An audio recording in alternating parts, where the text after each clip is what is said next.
Imagine que você está vivendo normalmente a sua vida como um trabalhador comum. Agora imagine também que esse meio de vida acaba sendo interrompido quando zumbis começam a aparecer. É isso que nós vamos ver no volume 1 de I Am a Hero. Se vocês gostaram desse vídeo, eu peço para vocês deixarem seu like, se inscrever no canal, comentar o que vocês acharam desse vídeo aqui. Também compartilhe esse vídeo para algum amigo seu que possa gostar desse canal ou desse mangá.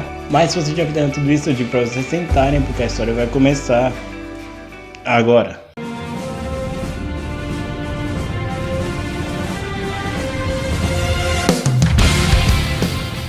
A história começa com o nosso protagonista, o Hideo, chegando no apartamento dele. Ele chega no apartamento, começa a dançar, ele é um pouco estranho, o Hideo. Ele chega na casa dele, guarda as coisas e começa a fazer a janta dele. Quando ele tá almoçando, ele liga a TV para ver a reportagem, o que tá passando ali. E é quando uma pessoa aparece ali. Ele começa a comentar que ele não gosta tanto das repórteres assim, porque todo mundo acha repórteres maravilhosas, querem namorar com ela e tal, simplesmente por elas serem tecnicamente famosas. Ele fala que ele não concorda com essa visão porque o repórter, ele não tem, digamos assim, uma profissão tão admirável como, por exemplo, uma policial ou uma aeromoça que basicamente arrisca a vida dela todos os dias para ajudar outras pessoas. Só que enquanto ele está comentando isso, por algum motivo o canal que ele está assistindo acaba saindo do ar. Ele tenta procurar outros canais, só que continua também sem sinal, até que ele decide pegar o rádio dele e ligar para ver o que está acontecendo em volta do mundo. Acontece que quando ele liga o rádio,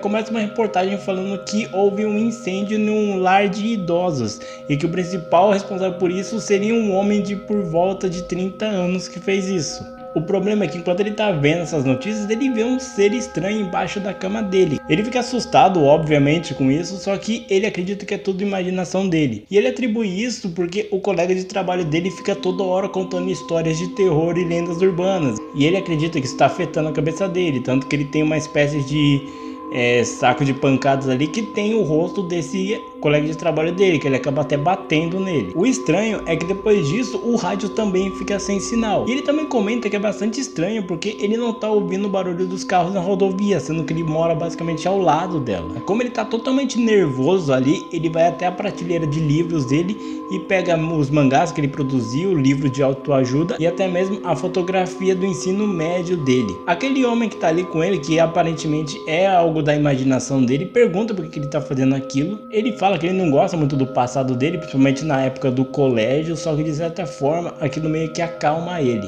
Ele então pega todos esses livros, HQs e coloca em formatos de círculos, e ele vai até atrás da estante dele, onde ele acaba pegando uma escopeta. Ele então pega essa escopeta e senta no meio do círculo que ele fez com aqueles livros, e ele fala que ele é um herói. No outro dia ele levanta cedo e acaba indo pro trabalho dele. Aquele homem que é da cabeça dele pergunta por que ele tá saindo tão cedo, sendo que ele nunca priorizou chegar no horário certo de trabalho. Só que ele fala que o editor-chefe do mangá dele vai estar lá, então é meio que feio ele chegar atrasado. Quando ele chega lá, é revelado que ele trabalha com um mangaka de contos meio assim eróticos, e ele começa a conversar com aquele pessoal ali sobre esses assuntos e tal, até que eles começam a debater sobre o mangá em si.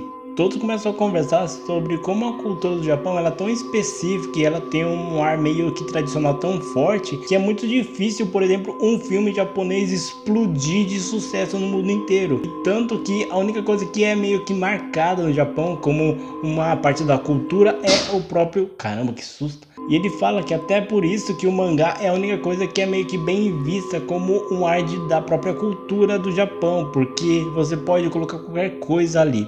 Só que o Hideo começa a entender tanto esse assunto que o próprio editor-chefe fala para eles pararem de conversar e continuar desenhando. Enquanto eles estão desenhando, eles ligam a televisão e a repórter fala sobre um incidente estranho que aconteceu ali, onde um homem acabou atacando uma criança a mordidas. Depois do trabalho, o Hideo ele recebe uma mensagem da namorada dele, a Teco, e ela fala para ele ir até lá porque ela fez um jantar especial para ele, então ele acaba indo até lá. O Hideo ele fica lá, eles jantam, e durante a janta ele até comenta sobre a discussão que ele teve no trabalho dele com relação aos mangás e tal. E nós vemos a relação deles ali, os dois conversando, o Hideo fazendo brincadeiras, dançando e tal. Depois da janta, os dois começam a beber e é revelado que a namorada dele também trabalha como uma mangaka. Ela fez uns storyboards sobre o mangá dela e tal, só que ela fala que ela mandou para um homem chamado Nakata ler, e ele falou que gostou bastante da obra dele. Isso deixa o Hideo obviamente meio chateado e ele acaba indo até o banheiro. Quando ele vai no banheiro, ele encontra aquele ser de novo, que é da imaginação dele, e ele pergunta quem é esse Nakata. O Hideo fala que esse tal de Nakata,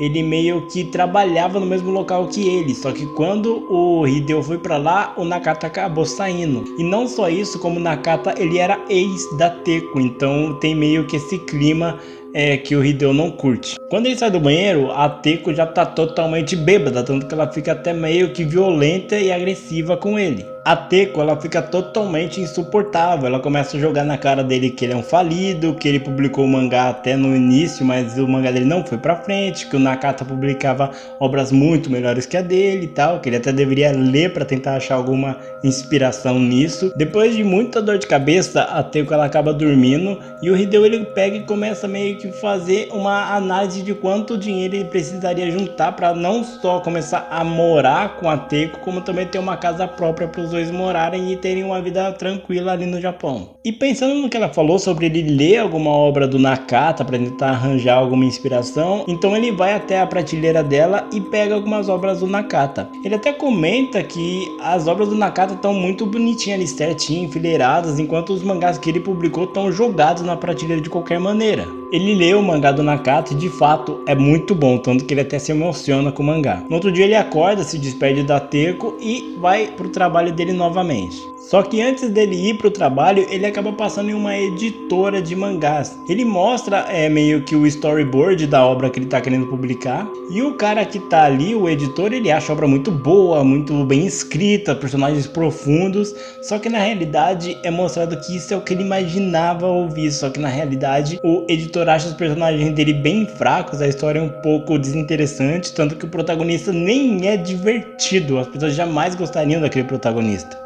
Aquele homem pergunta a idade do Hideo, ele fala que tem 35 anos, e ele fala que, tipo, geralmente quando o mangaka ele vai escrever a história, ele meio que pega várias coisas que aconteceram na vida dele para tornar a obra mais interessante. Então, basicamente, se a obra do mangá é interessante, é porque a vida daquele mangaka é interessante. Então, se o Hideo não sabe fazer histórias interessantes, quer dizer que a vida dele é bastante desinteressante, ninguém leria uma obra feita por ele. Só que é nesse momento que o Nakata aparece ele totalmente exaltado, gritando, falando alto, falando que ele não concorda com o que aquele editor tá falando, que as obras do Hideo têm potencial sim, que elas são bastante interessantes. Só que depois disso, o editor que publica as obras do Nakata acaba meio que tirando ele dali, porque ele tá bem exaltado.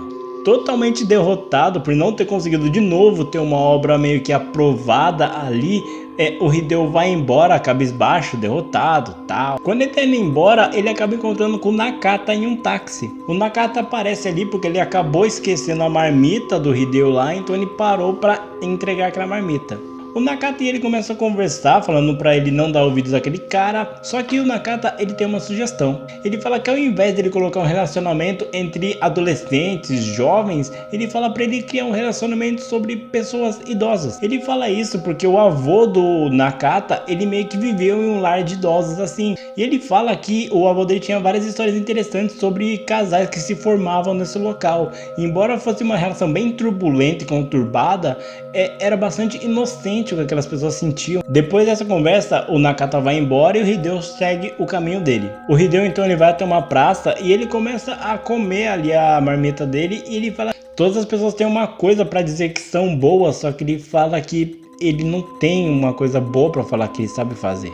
Depois disso, o Hideo ele vai até o local onde ele trabalha e agora eles começam a falar sobre música, especificamente sobre rock. A questão que eles levantam é que se o rock ele nunca foi bem visto pela sociedade, porque sempre foi visto como um som muito agressivo, muito rebelde, eles acreditam que os autores de músicas de rock, eles não deveriam ouvir música nenhuma, porque isso meio que quebraria essa imagem de ser uma pessoa rebelde e tal. O Hideo e o outro rapaz, eles começam a estender muito essa discussão, até que o assistente-chefe tem que de novo mandar eles pararem com isso. Enquanto eles estão discutindo ali sobre isso, um dos homens que está trabalhando no mangá, ele parece estar um pouco doente, então ele fala que é bom eles encerrarem o serviço por hoje, então todos vão para suas casas. Enquanto o Hideo tá indo embora, ele acaba vendo um homem andando de carro até que ele acaba atropelando uma mulher. O cara obviamente fica em desespero por ter atropelado uma pessoa, só que aquela pessoa não tá agindo normalmente. Ela começa a apertar ele, a gritar e tal. E quando aquele homem se dá por si, aquela mulher acaba saindo de perto dele. Só que vendo a aparência daquela mulher, obviamente tem alguma coisa errada. Não era para ela ter sobrevivido a esse acidente.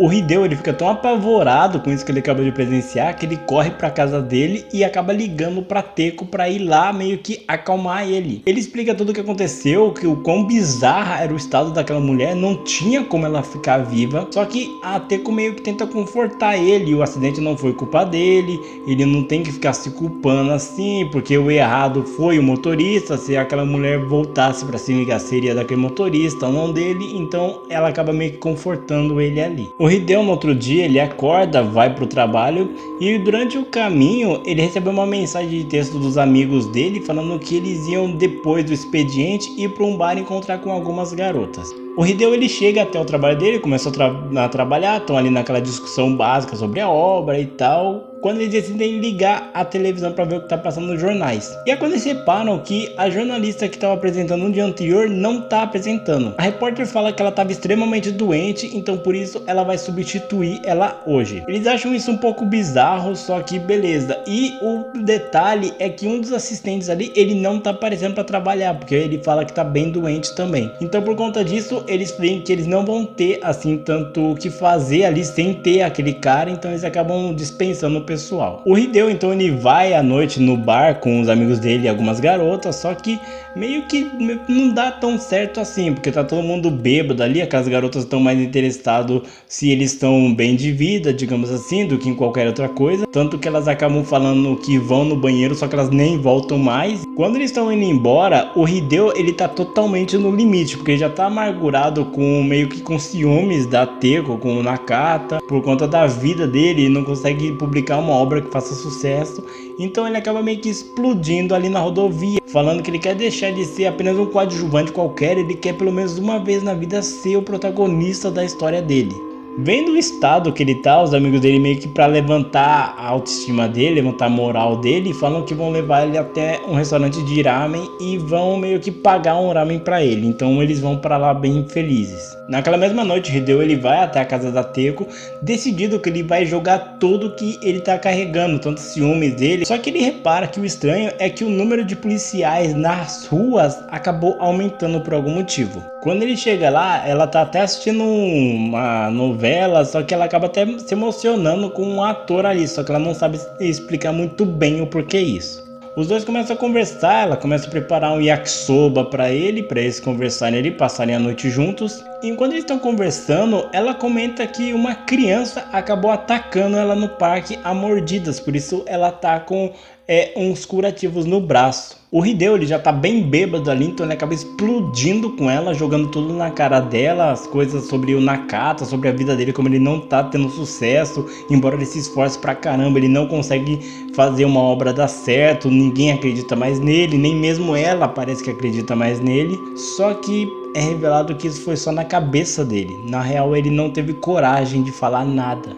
A namorada dele, a Teco, ela percebe que obviamente tem alguma coisa errada com ele porque ele não tá agindo normalmente, e ela fala que se tiver algo que estiver incomodando ele, é pra ele falar, porque ela tá ali pra ajudar ele, ela pode fazer ele se sentir melhor.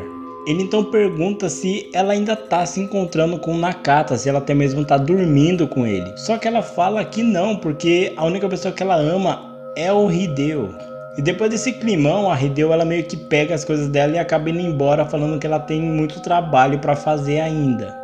Totalmente chateado por ter meio que estragado a noite dos dois juntos, o Hideo começa meio que digitar um texto pedindo desculpas pra Teco. Ele começa a se lembrar então como foi que os dois se conheceram. Ele começou a trabalhar como um assistente naquele local onde ele tá trabalhando atualmente, quando ele era bem jovem, e foi bem quando o Nakata havia rompido com a Teco e tinha saído de lá. E é revelado que a Teco até mesmo lia algumas das obras que o Hideo publicou e ela era bem fã dele. Enquanto eles estão trabalhando, a Teco começa a comentar sobre a obra dele e tal. Ela fala que gostou bastante do primeiro volume, só que depois disso ela reparou que teve uma queda agressiva de qualidade no segundo volume. E o Hideo, ele até comenta que foi justamente por isso que ele acabou cancelando a obra dele. Eles continuam trabalhando até que um dia ela acaba encontrando um storyboard que o Hideo fez e ela fica admirada, porque o Hideo meio que fez aquilo meio que sem dar tanta bola. Ele nem acreditava que alguém ia gostar de ler aquilo, só que ela gosta pra caramba desse storyboard que ele acabou fazendo. No caminho pra casa, os dois estão conversando e eles passam por uma horta de repolho. Então, como eles já estão ali, eles decidem pegar aquele repolho e ir pra casa meio que aproveitar que eles já pegaram aquilo. Então eles vão, compram carne e fazem meio que uma sopa para passar a noite juntos. Quando eles chegam na casa da Teco, ela fala para ele não reparar que a casa tá bem zoada, tá bem acabada, só que ela pretende mudar de casa, por isso ela não tá dando tanta bola pro estado que a casa tá. E os dois começam a conversar, tem uma interação interessante deles, porque, por exemplo, o Hideo, ele fala que ele não pode comer tomates, porque ele sempre passava mal e tal, só que a Teco fala que isso é só uma coisa psicológica na cabeça dele. Se ele decidir que vai comer ali, não tem problema nenhum, ele vai passar bem e vida que segue. E meio que uma brincadeira de desafio e tal, ele fala que se ele comer aquele tomate e não passar mal, ele poderia dormir com ela. E ela acaba aceitando isso, porque afinal de contas os dois estão bem bêbados ali. E como ele acaba comendo aquele tomate e não passa mal, os dois acabam dormindo juntos. O Hideo, ele termina de escrever o texto para Teco e manda a mensagem para ela, só que ela demora muito de responder. Isso acaba deixando o Hideo totalmente desesperado, porque ele não pode perder também a pessoa que ele ama. No outro dia, o Hideo acorda com o assistente desesperado, falando para ele correr até lá, porque o prazo tá estourando, ele tem que correr para produzir o máximo de páginas que eles conseguirem para conseguir entregar aquele mangá no prazo. Então o Hideo acaba correndo para lá. Quando ele verifica a caixa de correio dele, ele repara que vai ter meio que uma convenção de tiro que ele sempre participava. Ele prepara... Caramba, esses coquinhos que caem aqui no telhado, eu vou te falar. Quando eles estão lá no trabalho conversando, eles percebem que uma das assistentes acabou não aparecendo, porque ela falou que tá bastante doente, então ela decidiu ficar na casa dela. Eles conversam sobre isso e o Hideo toda hora ele olha o telefone para ver se a Teco mandou mensagem, só que ela não respondeu ainda. Quando eles ligam a televisão para ver o jornal, ver o que tá acontecendo no mundo, eles reparam que de novo outra repórter ficou doente, então outra mulher acabou substituindo ela. Então eles até acham isso um pouco engraçado, parece que tá todo mundo ficando doente agora. E o trabalho tá tão intenso ali, tá tão desgastante para todos, que um dos assistentes ali, ele até começa a sangrar, tamanho o esforço que ele tá fazendo para conseguir entregar as páginas no prazo correto. E é revelado que, enquanto eles estão pensando que aquela assistente vai ficar bem, ela só precisa de um dia de descanso e tal, mas é revelado que na casa dela ela tá caída dentro da banheira, mas que ela não tá totalmente morta. No outro dia, o Hideo ele arruma as coisas da arma dele de novo, escopeta, passes, parada. Quando o Hideo ele tá indo pro trabalho dele, ele percebe que a força de defesa pessoal do Japão tá entrando em peso ali na cidade, só que ele não entende o motivo de estar indo tantas pessoas ali das forças armadas para aquele local. O Hideo então ele decide passar na casa da Teco, porque ele tá preocupado, porque ela não atende as ligações dele, ela não responde as mensagens dele, ela nem deu mais sinal de vida desde aquele dia, então ele tá preocupado com ela. Só que quando ele chega na casa dela, ele repara que tem um cheiro podre vindo da casa dela, como se tivesse alguma coisa estragada lá dentro. E ele até mesmo percebe que na parte de baixo da porta da casa da Teco tem algo que parece ser um pouco de sangue. Ele olha lá pra dentro pela parte que deixam as cartas na porta e ele percebe que ela tá dormindo. Só que conforme ela vai se levantando da cama, você percebe que ela tá um pouco estranha, ela tá com erupções no corpo dela, que são meio que as veias saltadas e tal. E é quando ela acaba atacando o Hideo, tentando morder ele. E é dessa maneira que acabou o volume 1 de I Am a Hero. I Am a Hero ele é um mangá bastante interessante. Ele é interessante porque mesmo você sabendo que a obra se trata de zumbis, você começa a se perguntar como que os zumbis vão aparecer, como que eles vão ser introduzidos à obra. E por boa parte do mangá, isso pouco é falado. Só que mesmo assim o mangá ele faz questão de mostrar que tem alguma coisa errada, porque se eles parassem alguns minutos para prestar atenção nas reportagens, eles perceberiam que tem alguma coisa errada. Pessoas agindo de maneiras estranhas, pessoas atacando outras a mordidas. Então você percebe que tem alguma coisa estranho acontecendo, tanto que você vê que o número de pessoas usando máscaras é maior, o número de policiais na cidade aumenta. Então se eles parecem um pouquinho para prestar atenção em tudo que está acontecendo à volta deles, eles perceberiam que tem alguma coisa acontecendo. E tem até meio que uma desculpa pro Hideo não tá prestando atenção nisso, porque ele é um cara meio que paranoico, você pode perceber. Ele é um cara totalmente meio que esquizofrênico, ele vê um amigo dele de infância, ele vê criaturas, ele é meio que doido, digamos assim, ele não bate muito bem da cabeça. Então quando ele vê uma mulher sendo atropelada e ela tá claramente morta, ele fala, não, talvez eu só tenha prestado atenção em alguma outra coisa, tenha entendido errado, ou eu posso ter ficado tão assustado com a situação do acidente que eu acabo, né, posso ter acabado inventando algumas coisas na minha cabeça. Então você até entende um pouco ele não levar essas coisas a sério. E outra, como a gente pode ver no mangá, o trabalho dele é extremamente desgastante, tanto que eles viram noites trabalhando, então é bem plausível eles não prestar tanta atenção nesses pequenos detalhes que a obra vem introduzindo. E uma coisa que é interessante nesse mangá é que muitas obras eles introduzem os zumbis logo de cara, só que essa obra ela demora bastante para mostrar os zumbis em ação, por exemplo. O mangá de I Am a Hero ele já chegou ao fim, ele tem ao todo, se não me engano, 264 capítulos. Ele ganhou também uma adaptação em live action, que segundo o IMDb ele tem uma nota, se não me engano, 6.4, então deve ser uma obra mediana. Eu não assisti para falar se a obra é boa, se a adaptação é boa, até porque nem o mangá eu li totalmente, então não posso falar se é boa, se é ruim, se eu posso comentar sobre alguns mistérios que acontecem ao longo da obra. Mas se vocês quiserem saber a história completa desse mangá, eu digo para vocês se inscreverem no canal, curtir o vídeo, comentar o que vocês acharam dessa história. Mas então é isso, pessoal, agradeço bastante a audiência de vocês e até mais.